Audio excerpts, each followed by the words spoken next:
Hormuz প্রণালীতে একটি তেলবাহী ট্যাংকারে মার্কিন হামলার পর যুক্তরাষ্ট্রের নৌবাহিনীর যুদ্ধজাহাজে পাল্টা হামলা চালানোর দাবি করেছে ইরানি সামরিক বাহিনী।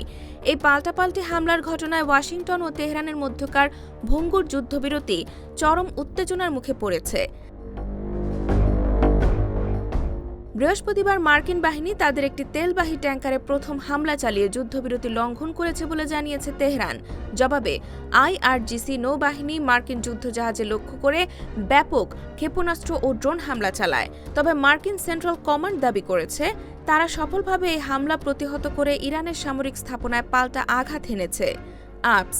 ইরানের দাবি অনুযায়ী জাস্ক বন্দরের কাছে তাদের একটি তেলবাহী ট্যাংকারে মার্কিন বাহিনী প্রথমে হামলা চালায়। এর প্রতিবাদে আইআরজিসি নৌবাহিনী হরমুজ প্রণালী অতিক্রমকারী 3টি মার্কিন ডেস্ট্রয়ার লক্ষ্য করে একাধিক জাহাজ, বিধ্বংসী ব্যালিস্টিক ও ক্রুজ ক্ষেপণাস্ত্র এবং বিস্ফোরকবাহী ড্রোন নিক্ষেপ করে।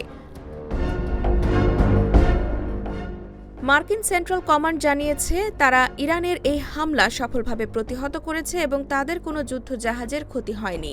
এর পরপরই আত্মরক্ষামূলক ব্যবস্থার অংশ হিসেবে মার্কিন বাহিনী ইরানের কেশম দ্বীপ, বন্দর আব্বাস, মিনাব এবং সিরিক শহরের সামরিক স্থাপনা লক্ষ্য করে পাল্টা বিমান ও ক্ষেপণাস্ত্র হামলা চালায়।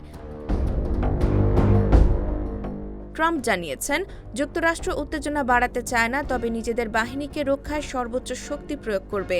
অন্যদিকে ইরান এই ঘটনাকে আগ্রাসন হিসেবে দেখছে। IBTV USA, new York.